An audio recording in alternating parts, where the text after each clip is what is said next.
Good morning, everyone. Blessings and welcome. Taking a deep breath in and a deep breath out. What a very, very, very powerful time right now is. It's incredible. It's just wild and incredible. I don't know what you are experiencing in your life now, but if it's anything akin to what I am,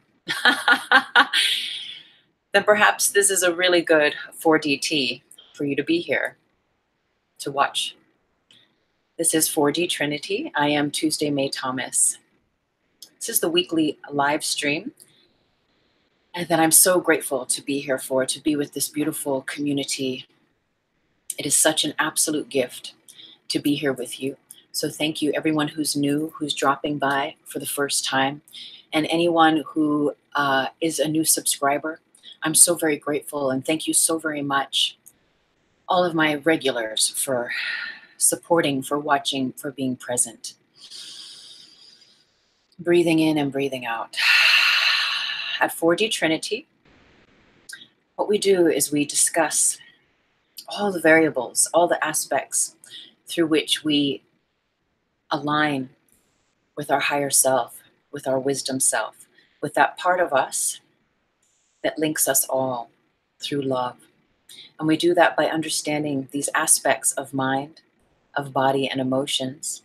And we work all of these aspects to calibrate them into their divine unity and oneness with the part of us that is always one, that is the spirit. And so thank you so much. Today's episode is inspired. Oh, there she is. Blessings, Mina. I was just going to say, today's episode is inspired by a student named Mina. And we're talking about the discipline of balance in spirituality. You know, how much is too much? How much is too little?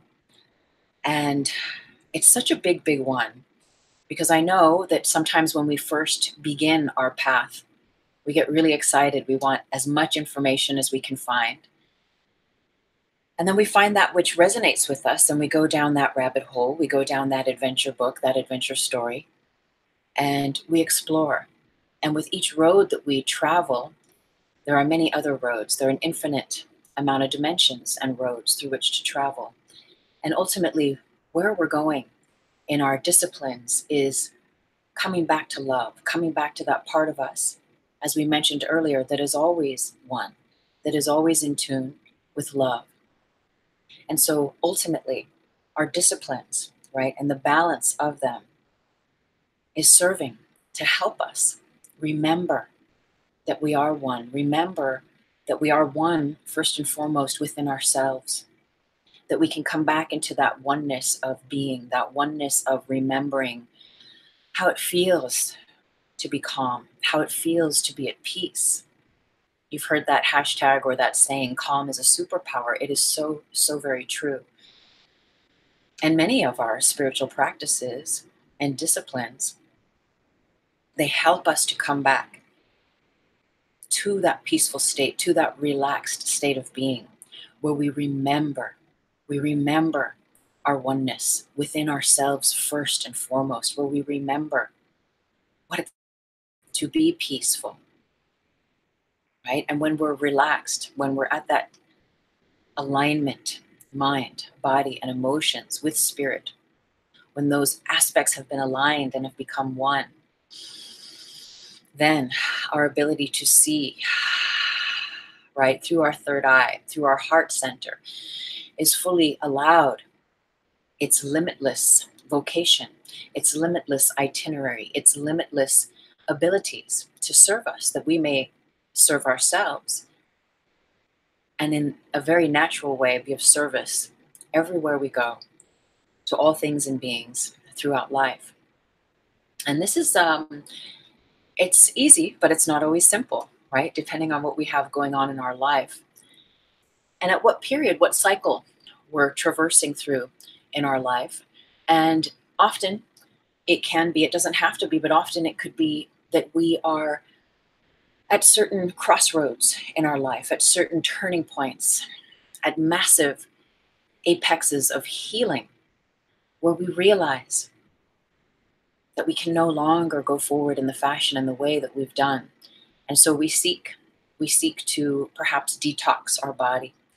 Maybe we go on a slight fast or a massive fast from alcohol or drugs or tobacco or caffeine or sugar.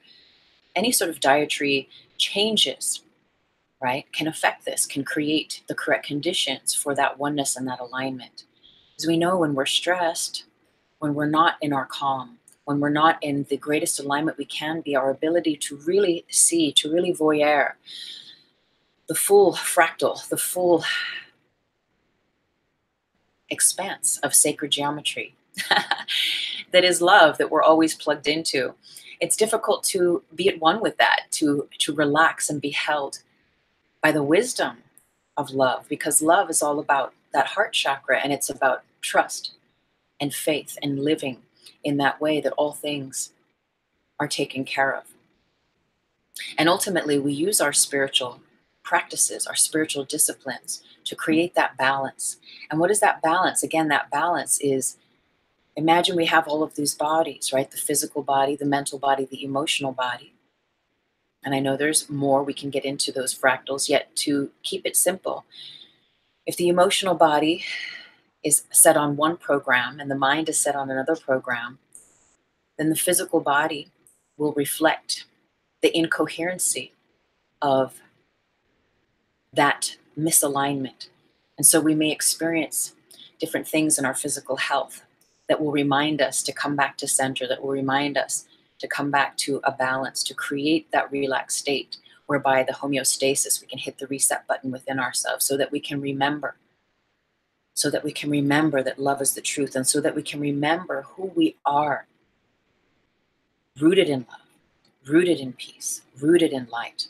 And that is a very, very different experience. What we call that here is that's 4D consciousness. That is that consciousness that is us when we've healed enough and aligned enough and calibrated enough of the first three chakras that we can not be so expending so much energy in those lower three chakras, that we can just naturally rest in the space of the heart and trust love and trust light to lead the way. And as we do that, as we cultivate our disciplines and our practices, the mind, the body, the emotions, what once or at different times feels, seems, and appears fragmented, is given the opportunity to come back into alignment. And that's all we're doing, is we're bringing that balance back into alignment so that we can be in tune with the truth. And it always comes back to the higher self, the collective higher self, the higher self that is, again, rooted in love. And it's all about truth. What is your truth? And you know, when we are not living in alignment with our truth, with what is that given wisdom from our heart space, we can feel fragmented. We feel stressed. We feel maybe we are overextending and not taking enough care of ourselves. And it's so important. And I know it can be difficult if you are very busy, you have a deep work schedule, or you're caring for loved ones, to really maintain the discipline. But that's what it is. It is a discipline. It is a devotion. It is a certain application of your willpower, The will, excuse me, the willpower, right? The center of that in this 3D, in the world, is rooted in your third chakra. And having the ability to, from that place in this world, no matter what it looks like, no matter what the circumstances are around you, confronting you, is to be able to, from that root chakra, be in your truth, in the 3D, and to speak it, to live it, to extend through that way of love and light. And in that way, when we do that, when we're honest with ourselves,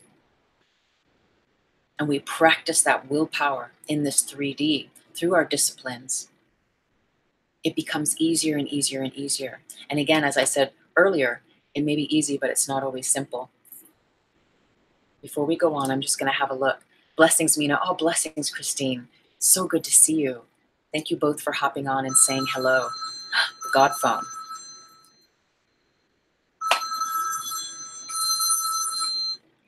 Hello? Oh, blessings, dear God. Yes, we are. We're talking about spiritual discipline, the balance of it, actually. God says, hi, everyone. Yes. Oh, nothing to read today. Just talk about discipline. Ah, oh my gosh, that is so cool. God is saying to speak on the aspect of the word disciple that is contained within discipline. Thank you so much.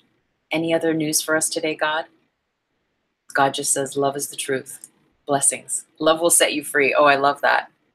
Thank you, dear God. Namaste. Blessings. God says namaste, everyone. Disciple. Isn't that interesting, right? When we really, really begin to apply ourselves into our practices, we become a disciple to them. And when we give ourselves the time and space to connect with those disciplines that resonate with us as truth, whether it's Reiki, whether it's certain pranayamas, it's being of service at the homeless shelter, it's eating correctly for a way that you know serves your well-being, your peace of your body, of your digestion. It's all of these different things that we create within the environment that we are, but also in the environment around us that helps to sustain, nourish, and fortify our ability to rest, to be held, to trust. And so like that, we begin to activate the heart center and live from that place. And so to be a disciple is very serious, right? Because there's a certain devotion, there's a certain letting go of all that you think you know in the world, because some of these spiritual practices really invite us to go beyond what we have known as truth. And ultimately, they are here so that we can go to a deeper truth, the truth that is within you, but the truth, as God on the God phone was saying, that love is the truth. And that is such a huge, huge, powerful, powerful value and frequency to lean into.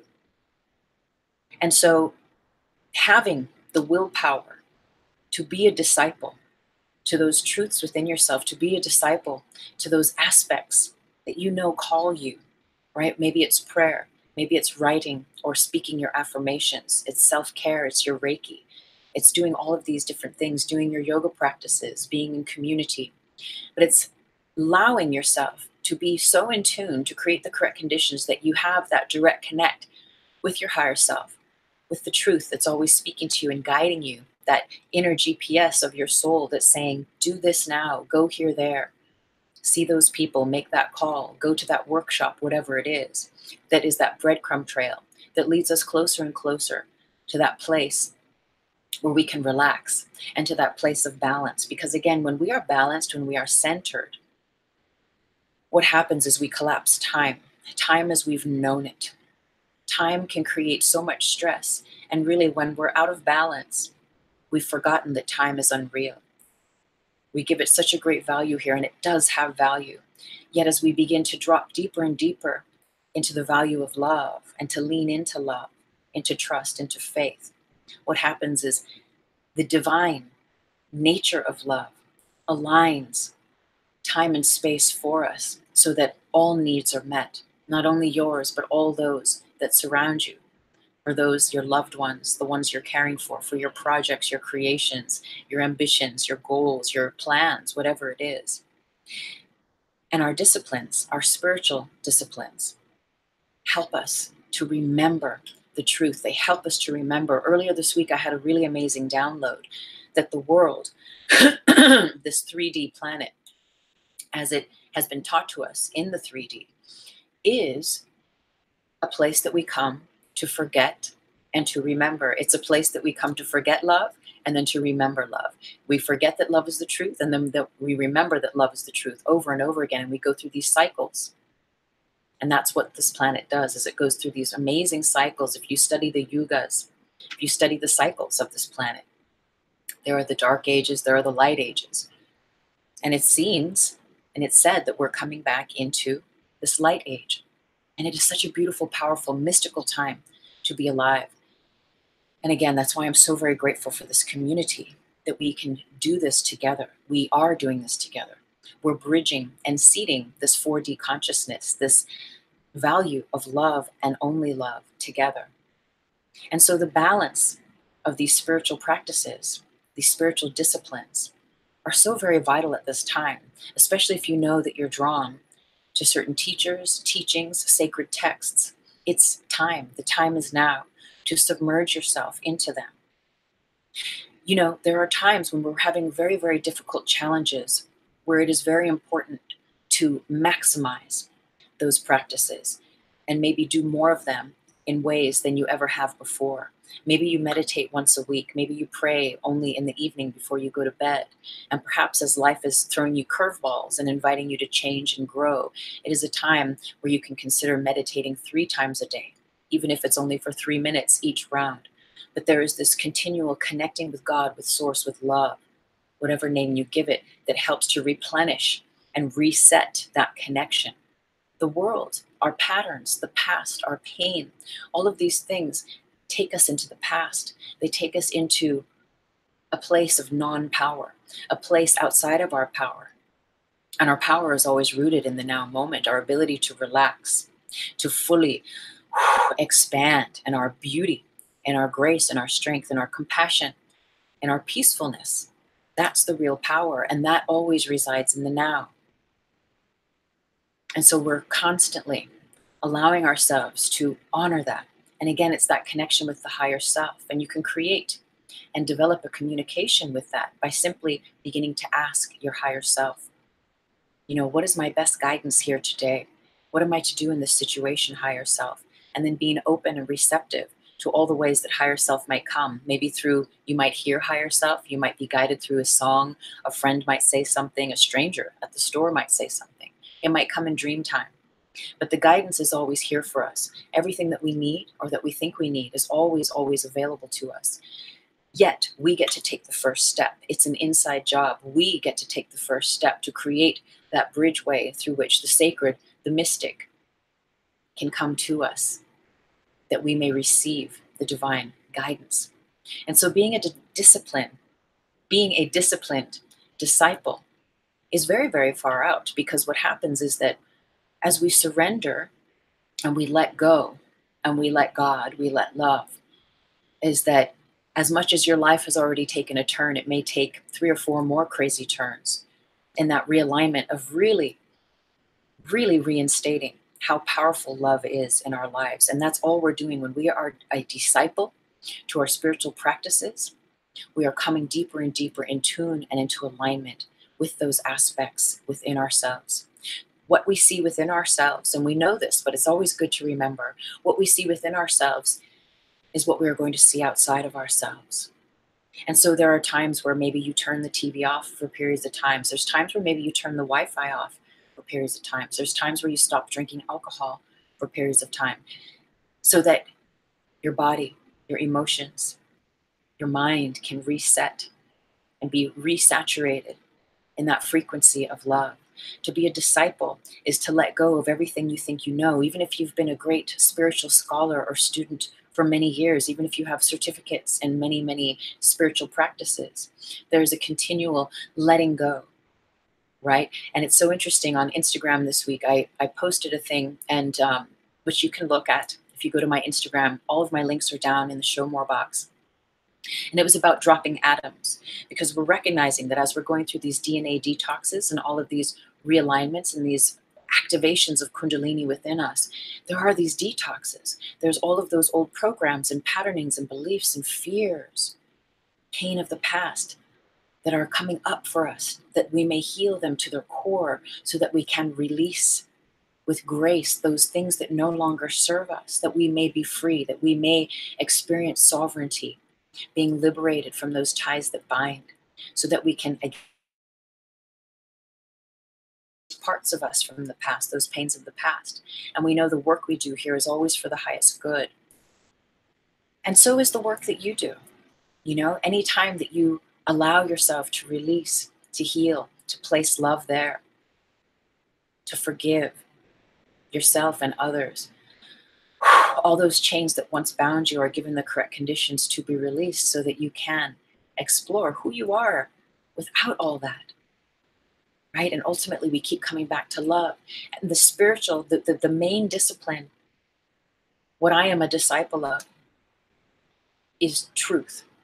And I had a conversation with one of my Tai Chi teachers this week, and we were laughing because there's that spiritual aspect of, you get to the point where you say, oh, I know nothing, right? The gurus, all the great mystics, there's this aspect of, I know nothing.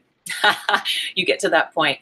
Yet, once you go around that corner, there's another point for me that I've realized that I'm sharing with you. And that is that if there is only one thing that I know, and this is my will, this is my spiritual discipline, this is what I am a disciple to, is that love is the truth.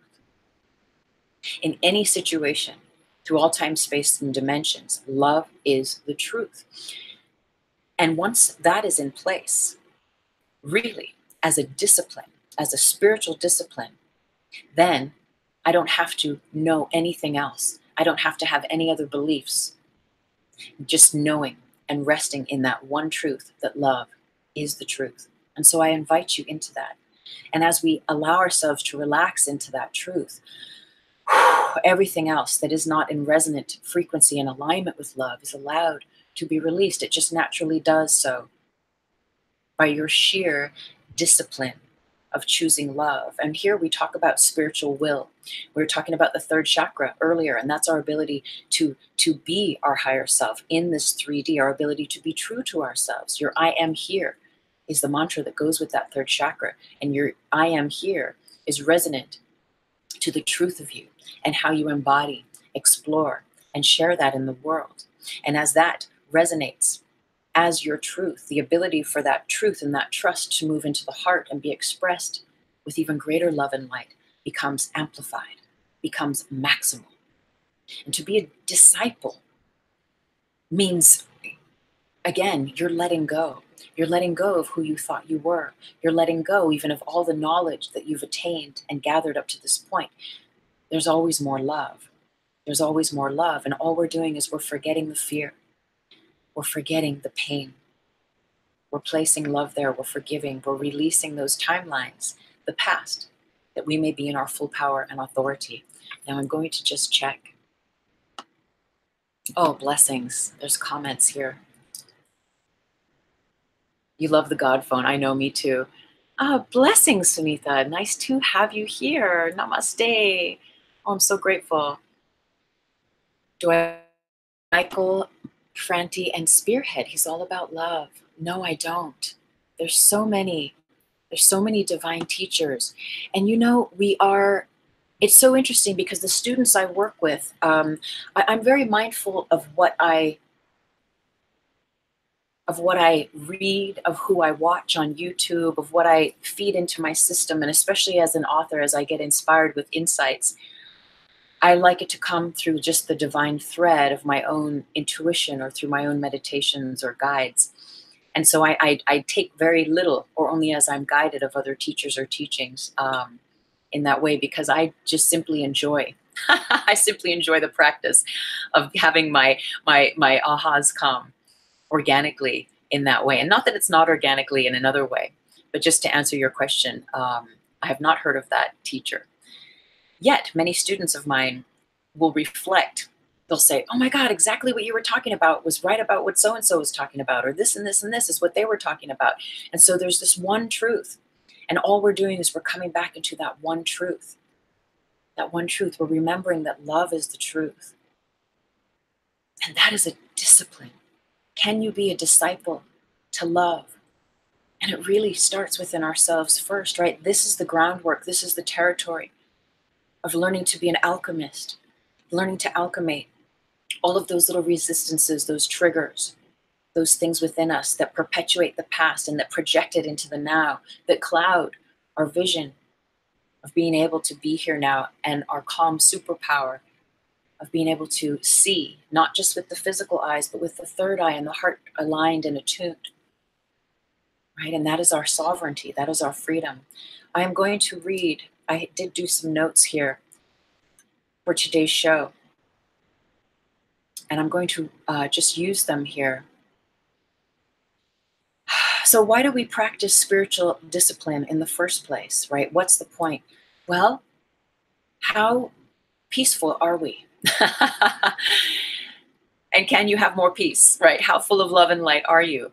And are you willing to explore being even more peaceful, being able to lay down your shields and your arms and your fears and your stresses of this world, right? That's why we do it. And like I said at the very beginning of the show, often, well, not often, but sometimes it can just be where we get into a crisis. Whether it's an illness, a car accident, a breakup, we have to move work or a job or something in this world that activates and invokes this, like, oh my God, and all of a sudden you're praying, oh my God, all of a sudden you find a book on Buddhism that really like says it for you, you know, that floats your boat or leads you in the correct directions, that brings you that peace. And so what we're doing is that we are navigating, we are allowing ourselves to navigate closer and closer again to that peace, to that truth within us. And that is a discipline. Spiritual willpower, right, is a discipline. And I am a disciple of that. And it is not always easy. No, it is easy. I'll rephrase that. But it's not always simple, depending on what we perceive in our environment, through family, through friends, through society, through the media. It can be very challenging to really blast, pour your love through your vessel. Let it channel through you and to bring it. Let it be present with you wherever you are, no matter what your circumstances are.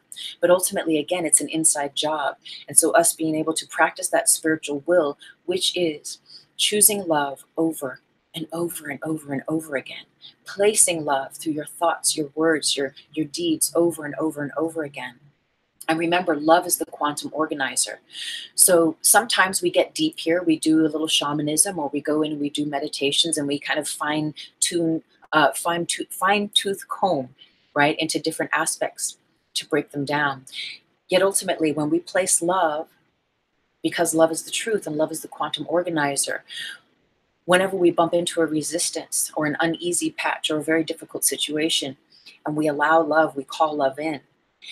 Love helps to create the correct conditions. Love cleanses and clears and purifies those aspects within our own selves, our own pain, our own projections and things that we bring to the table. It helps to erase all that to the degree that we are ready to walk that much more sovereign, that much more liberated and free. But it is a muscle, your spiritual will.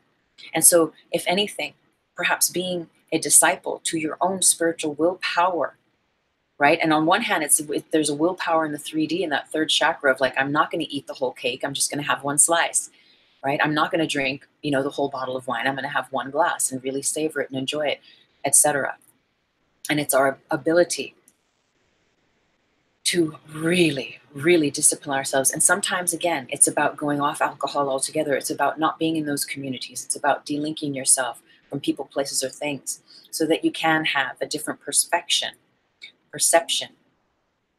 of what and who you are in the midst of that. And we are changing, we are healing.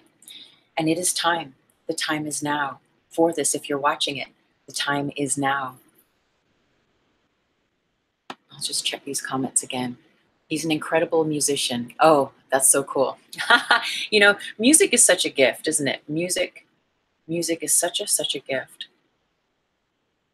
It really is so powerful and so very healing. So how to balance your disciplines? Is too much, is too little?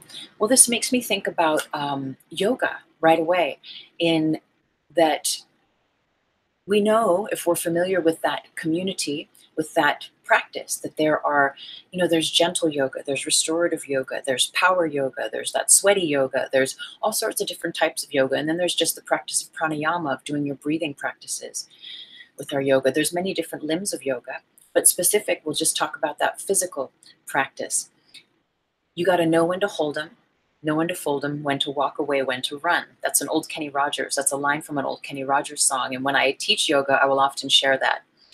Because even if you are in a power yoga class and you have full energy, if there's an old injury or something that's niggling at you, yet the ego mind is saying, push through, another chaturanga, another whatever it is, you know, is that imbalance? And so is that going to create that further balance for you once you leave the yoga class? And so there's this constant alignment and attunement with that truth within ourselves, to check in with higher self, check in with our body and say, what's going on?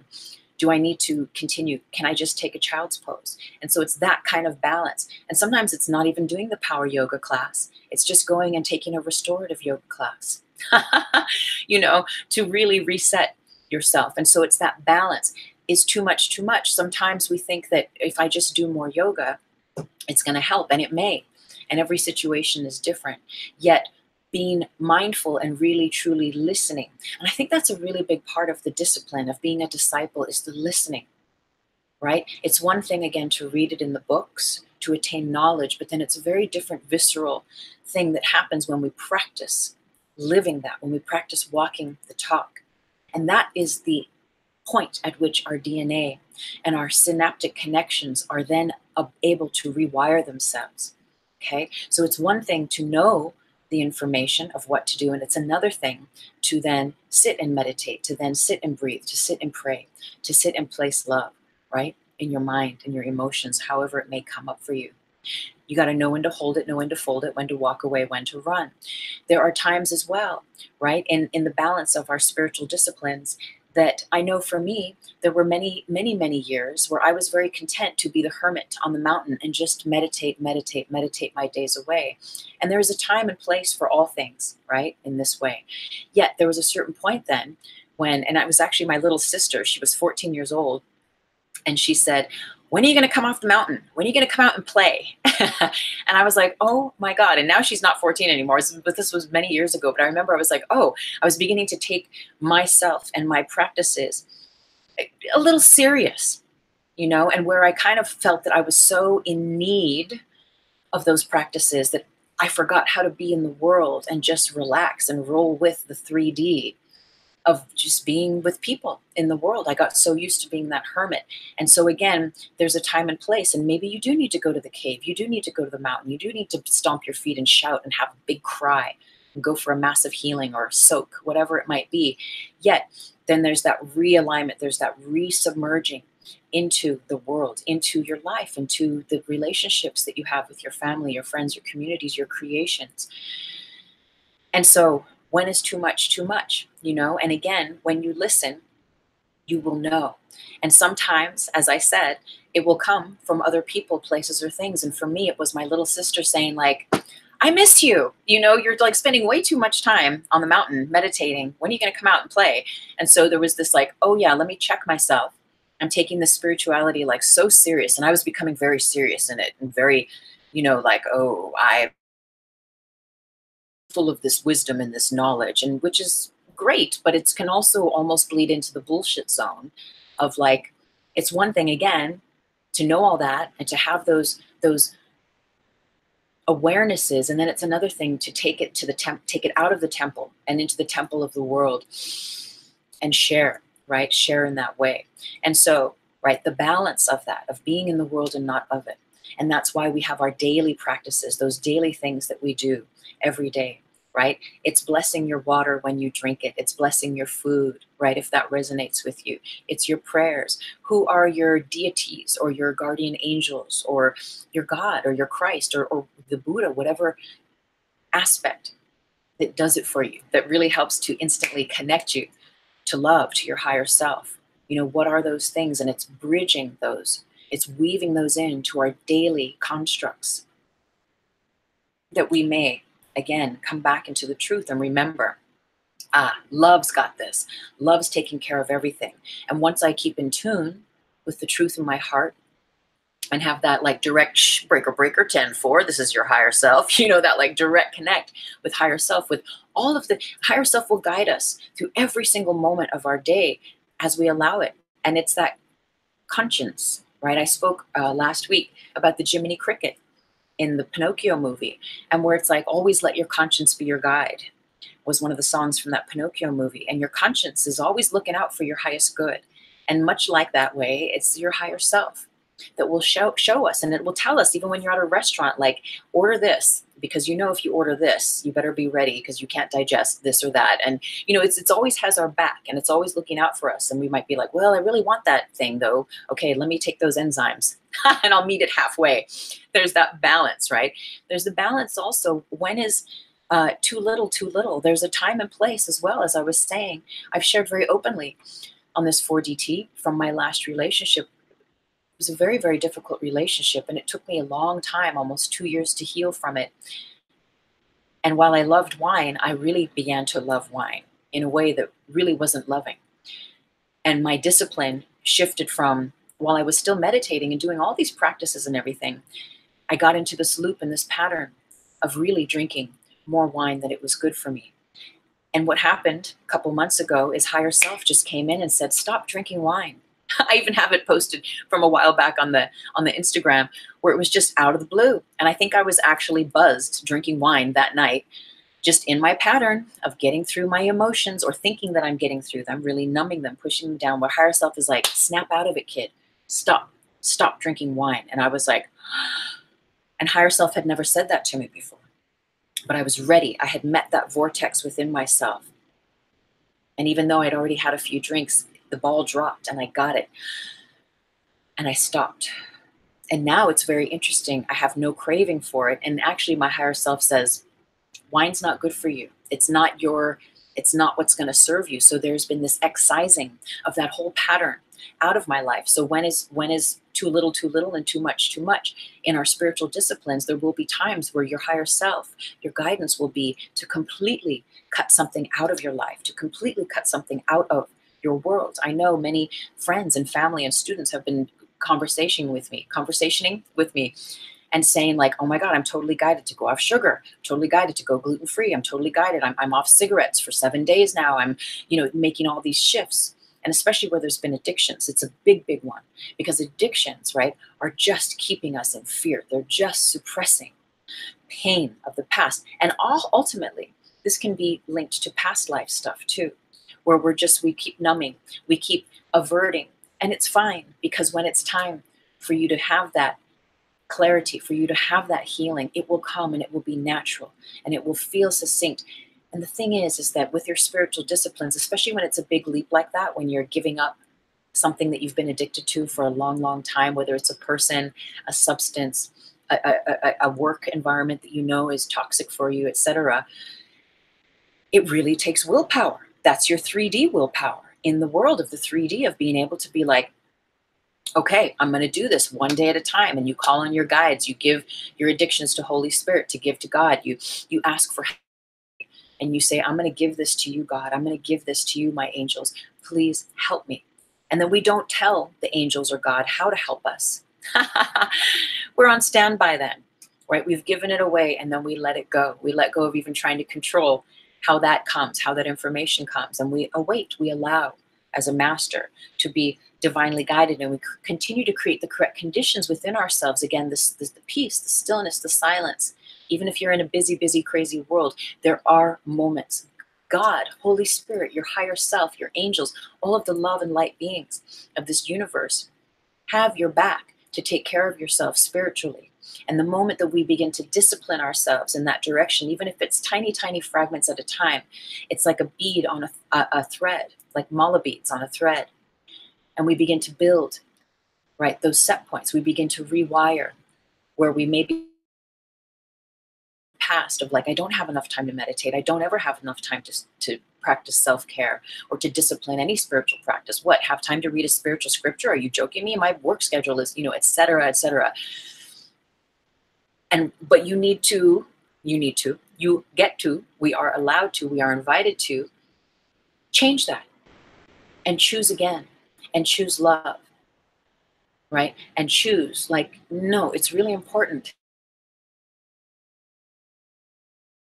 right? That I can be grounded and rooted and centered and balanced and connected to my spirit, connected to the truth within myself. And so that 1 minute that I'm going to take out to stand in the sunlight and breathe that solar logos, that divine wisdom, that divine nourishment into my body and into my aura, right, can have a beautiful alchemical effect for us. And it's all these little things that we can do for ourselves that make a huge, huge difference. And again, they build value over time. And eventually, we don't have to remind ourselves to meditate. We don't have to remind ourselves or put it on a list to take care of ourselves. It becomes automatic. It becomes an extension of that. So there may be times in our practice of discipline where we have to completely cut things out of our lives so that we can come back to zero, come back to one. Come back to, who am I outside of that relationship, outside of that work situation? Who am I? What is my truth? Sometimes we forget, and the world is full of information. A lot of it serves us, and a lot of it may not serve, right? Depending on who you are and your path. And all that does not serve, that keep us perpetuated in limiting notions about ourselves. And often these are things of the past, right? That is what we're breaking free of. And so sometimes it is a big cutting of a cord of something so that we can remember and be reinitiated into the truth of us. And I know from that breakup, I was with someone, an ex, for about 5 years, and it took almost 2 years of healing before I came back into my own aura of knowing my own power again. Because when we're in relationship, our auras merge, right? And they, there's that thing like, they become you, you become them. And we can turn a corner and realize, like, that's beautiful and romantic and very 3D.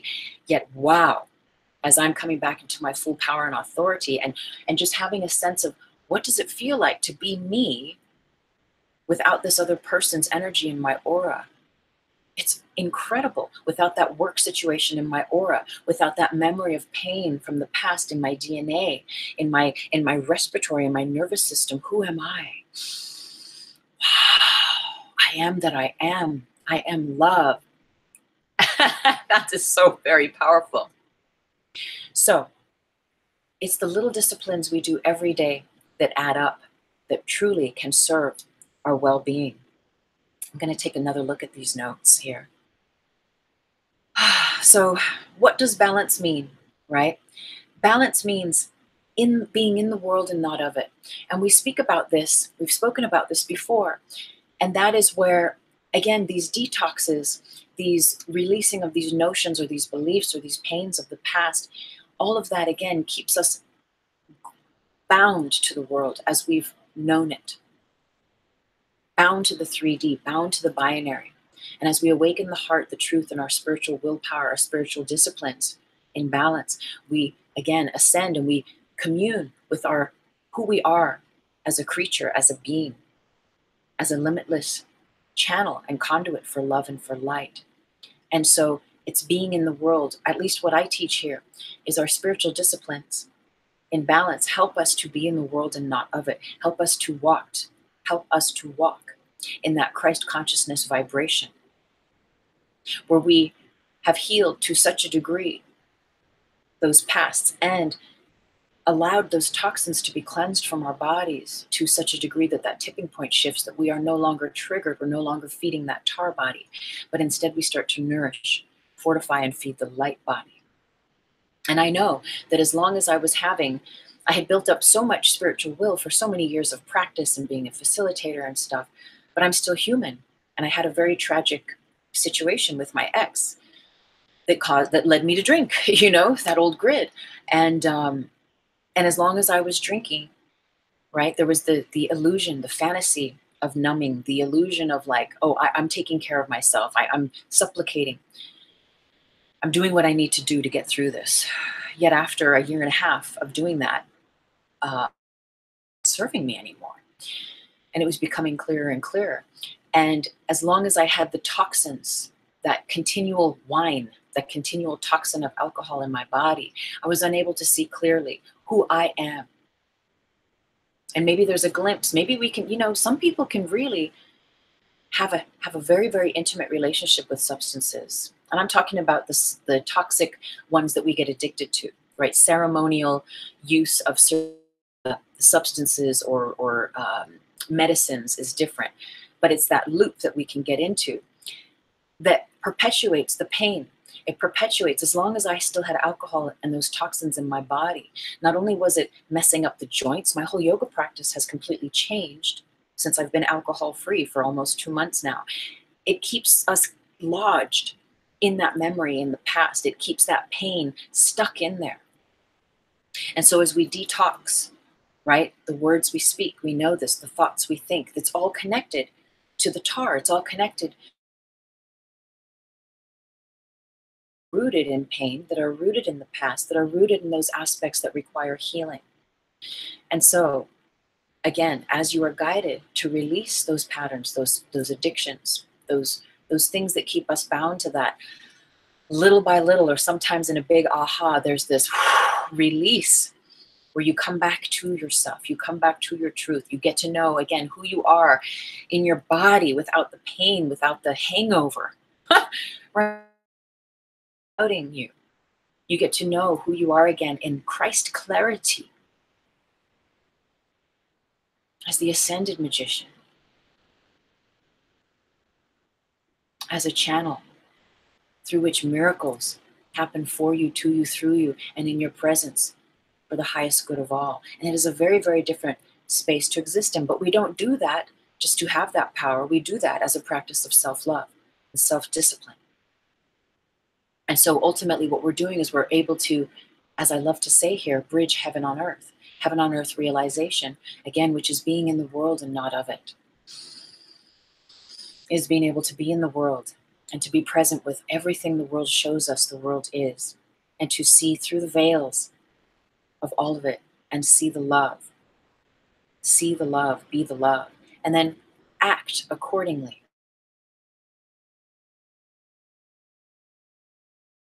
It brings you closer to love is what you're guided to do in any given moment regarding that.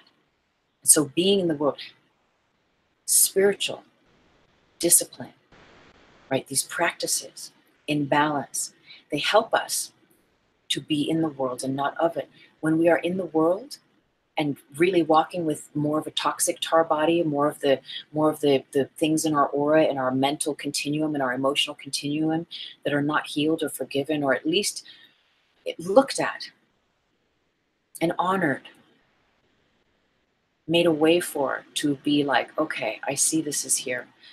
Maybe I'm not ready to work on it completely yet, but I'm aware.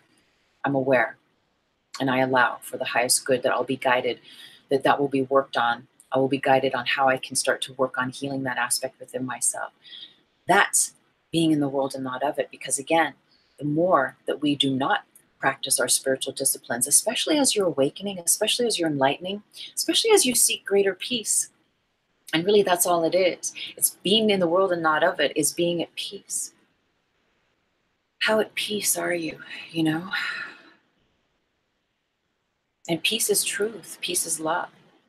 And so we're continually cultivating those correct conditions so that we can relax. We can relax and be that here now. And it is the balance of the masculine and the feminine. It is the balance of the dark and the light. There's all of these aspects that we get to explore and be guided through on our practice, on our daily practices. And it's so important as you come up, right, as your frequency raises, as your vibration raises, to be able to maintain that, because there is the world that we are in. And there is a lot of information, again, that we're given through people, through places, through things, through the media, through society, social media, whatever it is, through our own minds, especially. Right? And as we get to learn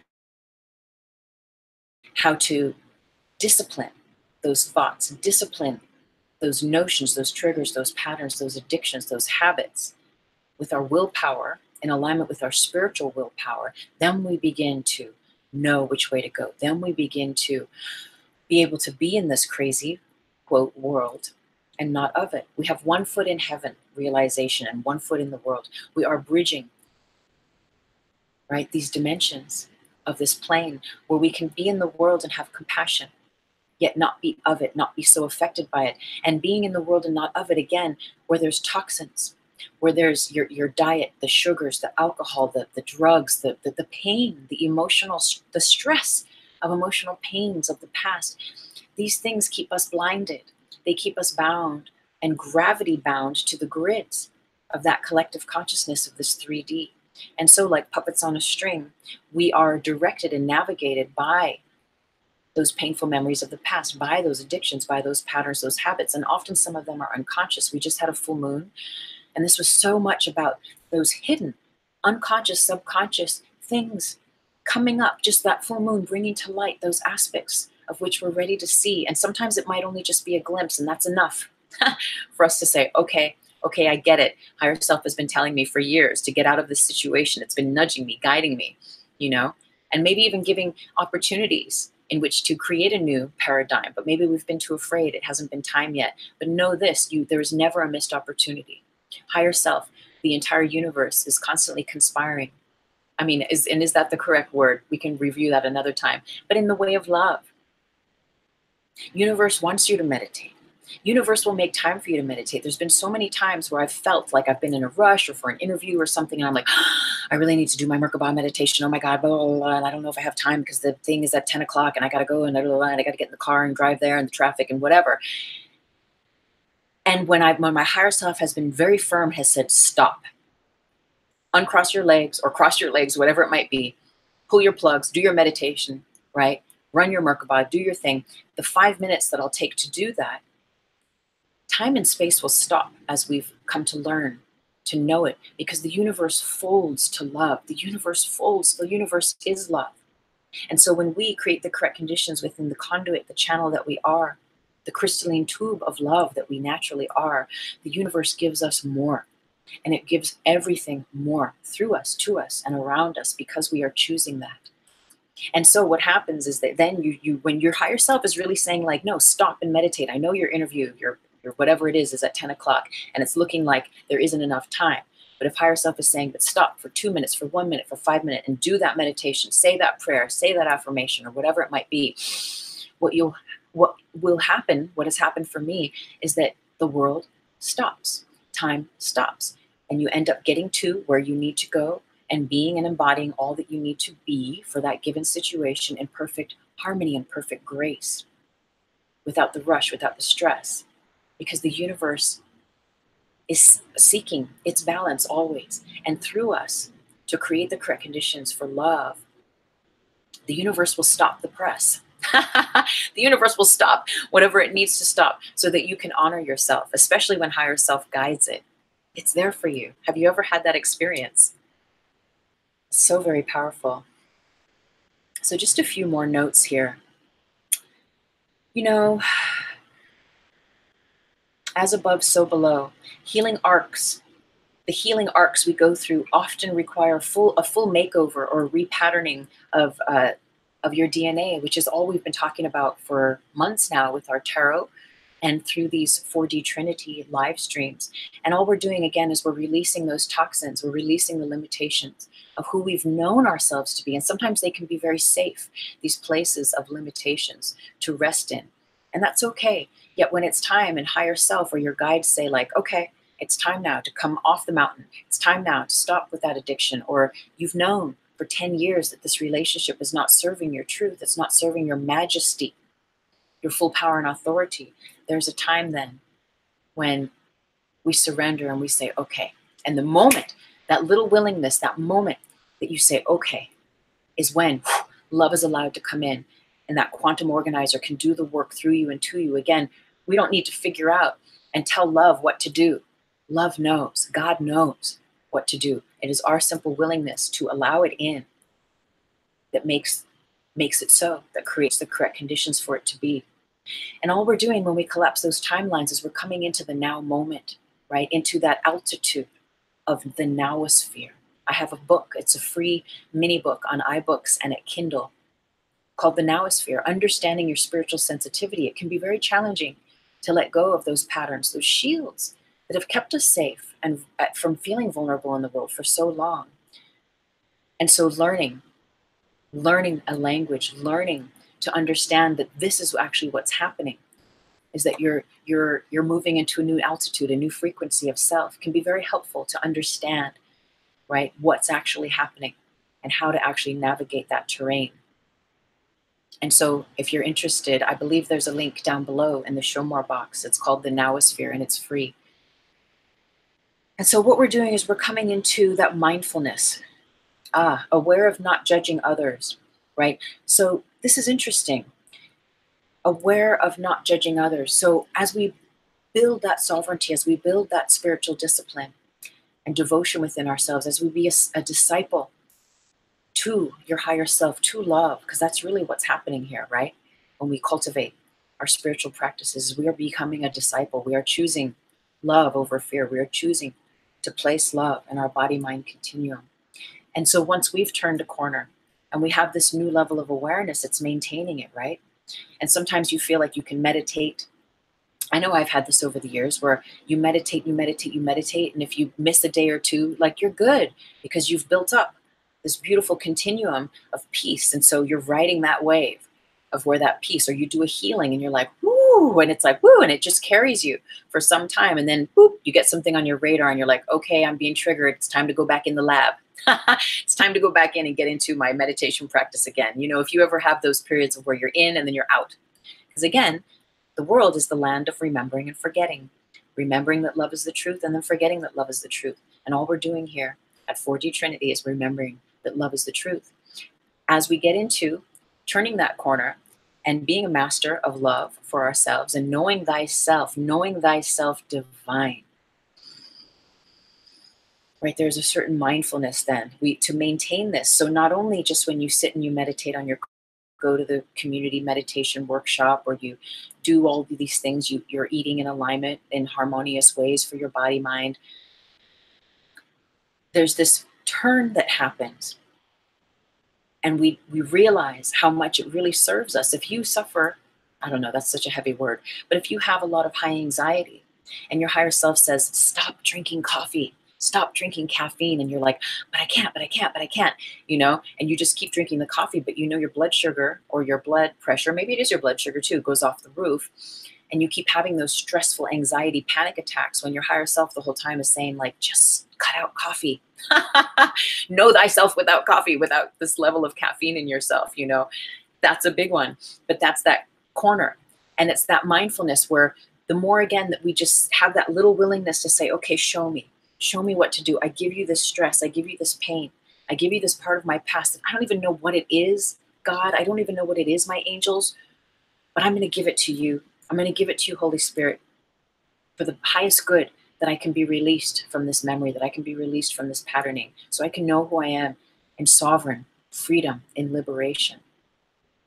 And so there's a mindfulness, again, when we're not on the cushion, when we're not on the mat at the yoga studio or whatever it might be, it masses itself as this perpetuation of mindfulness, where we realize that in the spoken words, in the ways that we share in the world, those little choices we make. You're at the store, you're like, oh, do I get a coffee, even though you know anxiety is a thing for you, or do I get the juice? You know, your higher self is like, get the juice. Right? I'm just speaking storyline time. But it's those little things then, the mindfulness practices that we bring into our day when we're not on the yoga mat, when we're not sitting on the meditation cushion with our incense or candles lighting or crystals and whatnot. It's that ability to work that willpower in alignment with your spiritual will. What is the best way that I can place love here in my mind, in this environment, in this space? Even if you find yourself in a difficult, challenging, or toxic space, but you're there, how can I place love here? Oh, let me just place love here. It's as simple as that. Let me just keep rerouting to love, giving love the right of way through me. And sometimes it is being silent, but it's these little practices then. And that's a discipline, right? When we're doing our ceremonies, it's that every day being off the mountain and coming into the world and exchanging through that mindfulness way. What is going to keep my frequency in attunement and in alignment with love? Show me higher self, and you will be shown, you will be told, you will be guided in those practices to do.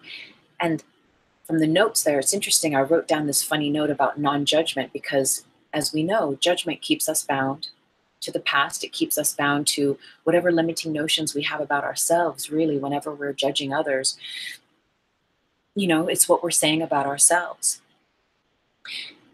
And so it's not only cutting others off, but it's cutting ourselves off from our full potential, from holding that concept, that mindset. Because remember, the mindset triggers the emotions. And if they're not in alignment with your truth, everything is going to be fragmented to the degree that we are not being disciplined through our spiritual practices, through our daily mindfulness, in keeping ourselves plugged into love. And so that becomes the truth. The fear-based stuff, those judgments become the truth. You see, I told you, they did it again. We get validated. But also that validation works on the other side. Oh, you see, it did it. It loved it again. You see, oh my gosh, the whole environment changed. The whole situation was brought into the greatest level of love and light that it could be for the highest good. We never force a will, right? So if you're in a situation and it seems odd or toxic or funky, and you're like, okay, higher self, what do I do? And higher self says, place love here. And you just place love here. You say those words, you think those words, you speak those words, you imagine allowing that to be so. That does the work for us. And because we're not in charge of changing people, that's not our job. We're not in charge of trying to, I mean, there's different practices, right? But ultimately, the higher point is that we're not trying to change things on the outside. Our work, it's an inside job, is to maintain the discipline, the devotion, the balance of choosing love over fear, that spiritual willpower of choosing love over fear, and then allowing that placement of love to do whatever it's going to do with that space and time that serves the highest good of all, and that includes yourself. And sometimes, again, it's nothing at all. Sometimes higher self might say, yeah, and you're going to walk away right now. You know, and so with grace, you namaste your way out. But this judgment, this keeps us bound, right? And it actually, when we judge others, because it is not of our nature, because it is not the truth of us, it causes stress in our nervous system. It causes stress in our mind and our emotions in our bodies, because it is not the truth. It is an illusion, stress and judgment. And so even once we've turned a corner in our spiritual practices and we've become ahad, right? And there's levels of ahas and enlightenment and these, you know, these awarenesses that we grow and the third eyes that we grow. It's just interesting. And in a bubble of light, I'll just, you know, share that it's an experience, because sometimes there can be a righteousness of like, now all of a sudden you're a vegetarian. And then so are you judging, and I'm not saying you, but this is just an idea. But so then are we judging others all of a sudden for eating meat? You know, it's like we're free and now we're trying to make everyone else be free of like, yeah, I've seen the light and now you have to see the light. You know, where we're forcing our spiritual disciplines that have helped us to transform, to change, to grow. And then there's this weird thing that can sometimes happen with the ego, where then we start projecting and feeling like other people need to change and do things the way we're doing things, or else they're not healing, they're not growing. And so it's being mindful of that as a discipline as well, because that again keeps us bound. It keeps us hooked energetically to all those people, places, and things, and it keeps us in the duality mind. We spoke a lot on duality. I think that was last week's 4DT, where we spoke a lot on non-duality and duality, right? In social media and in the way that our thoughts are just wired unconsciously, subconsciously, and using this full moon energy, just being aware of it and what it's illuminating for us, that we can walk in peace, that we can cultivate our own spiritual disciplines and honor them with devotion without having to make others wrong, because that keeps us bound, right? We're back in duality land. And we're not really free. We're not really sovereign if we still have to complain about others. Ultimately, we're complaining about ourselves. And so there's that term, check yourself, right? We're checking ourselves. We're checking in. And it doesn't mean you're not human and you might not have a 3D, you know, you have a bit of anger or a fit of like frustration, or, you know, there's realities in this reality. And because we're straddling the 3D and the 4D, the 3D is the reality with the little r, and the 4D is the reality with the capital R. There's these interesting planes that will, you know, have learning curves and healing arcs through. But ultimately, if we keep the eye on the prize, so to speak, and keep rooted in love, no matter what it looks like, no matter what's being thrown at us, then love prevails. It is given the correct conditions for it to be seen, felt, and heard. So I really appreciate everyone hopping on today. This is another short one. And I'm so very grateful for this community. I have so much love for you all. And I want to leave you with one practice, and let's do it together. I'll describe it first, and then we'll do it together as a mini meditation before we close out today. If you're familiar with Marianne Williamson, she's a teacher of A Course in Miracles, among many other things. She's a great author and speaker. And she often shares this one exercise, and I'll leave it with us, and maybe you're already aware. She uses this term, blast love, just blast love. Just blast love. And she will often say, you know, this is what you want to do. If you have any practice at all, you know, maybe you're reading scriptures, maybe you're doing yoga, you're breathing, your candles, your whatever it might be. But if there's one discipline that she says, and I agree, and I use it every single day in every single situation. And the more that you use it, the more your higher self will say, hey, remember that tool? Remember that exercise? Yeah, do that, right? Especially if it resonates. And your higher self will rarely guide you to do something that isn't in alignment. Or the higher self will never guide you to do anything that's not in alignment.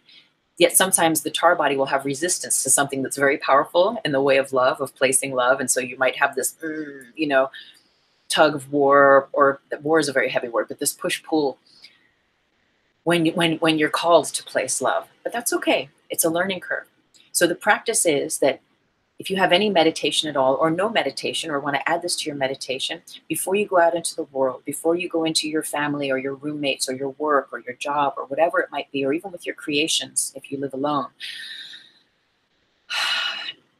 connecting to source, connecting to love, to light, and imagine it just blasting through you from your heart, or from your whole being, from every pore in your body. Take a moment to close your eyes, and we'll do this consciously. I'll just review it with you. And you blast love forward through time and space to all the people, places, and situations that you're going to be connecting with or crossing paths with on that day. So again, I thank you, everyone. And I'll just take one more look here. Let me just check these comments. Oh, blessings, Will. Thank you for signing on. So we're just going to finish up here. So I'm going to invite you to take a moment and just close your eyes. Take a breath in and out. We're going to do 2 more, really a deeper inhale through your nose. And a full exhale through your mouth. One more deep breath in. And a deep breath out. So now imagine yourself connecting with source, whatever you imagine source to feel like, to look like, to be like.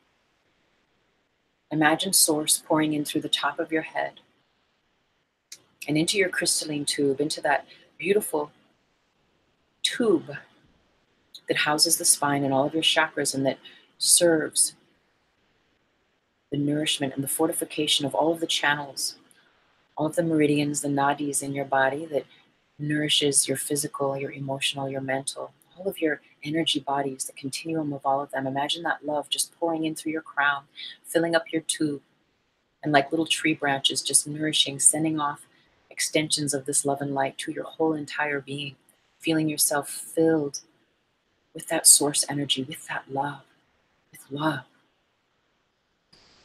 Every trillion of cells in your body just fed, nourished with this love.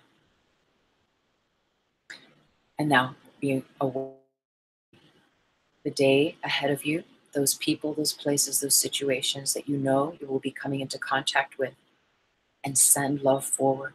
Maybe it's from your pores, maybe it's from your eyes, your third eye, your heart, or all of it.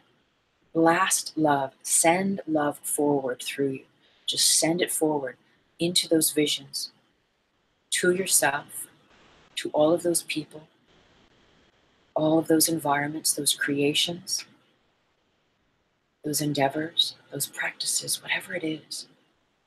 Your car, your home, your bank account, your friends, your family, your loved ones, your work environments, the gym, whatever it is. Blast love. Let it blast through you. Just saturating those people, those places, those environments with love for the highest good of all. Just getting out of the way and letting love be the quantum organizer and organize all people, places, and things for you in the highest, holiest alignment that serves the highest good. And sometimes that doesn't always mean that there won't be a few hiccups here and there. Yet our ability to be present and to respond from a place of love and light, if they do arise, is greater by doing this practice. So we've extended this love and this light out to all of these people, these places, these things. And we're going to even extend a little extra love and light out, or maybe a lot of love and light out to those people, places, situations, environments that we have no idea of what's going to happen. We have no idea as well of what corner we might turn, of who we might bump into, of what situation might arise today. Send love and light, send love and light forward to the you that exists there, to that space, to that time of just that unknowingness. And know that wherever you arrive today, wherever you go, in whomever's presence you will be and find yourself to be, you will be met with love, for you have placed it there ahead of yourself. And so it is. And so it is. Blessings, everyone. I'm so very grateful. And thank you so much. I know these live streams have been a little shorter, and maybe you like them a little shorter than usual. We'll get back into our meditation next week. We'll be doing some meditation, a little bit of a longer meditation. I'm so grateful. I love this community. If you enjoyed this live stream, give me the thumbs up. If you're interested in joining my website, tuesdaymaythomas.com, the link is below. And when you subscribe to my website, you receive my monthly love letter, which has my blogs and information about my teachings, my books. Again, I have free books. The links are down below. And I also have books you can purchase, The Reiki Apprentice and How to Manifest with the Law of Vibration. I'm so very grateful for your presence, for your love and your light. I thank you with all of my heart. Namaste, everyone, with so much love.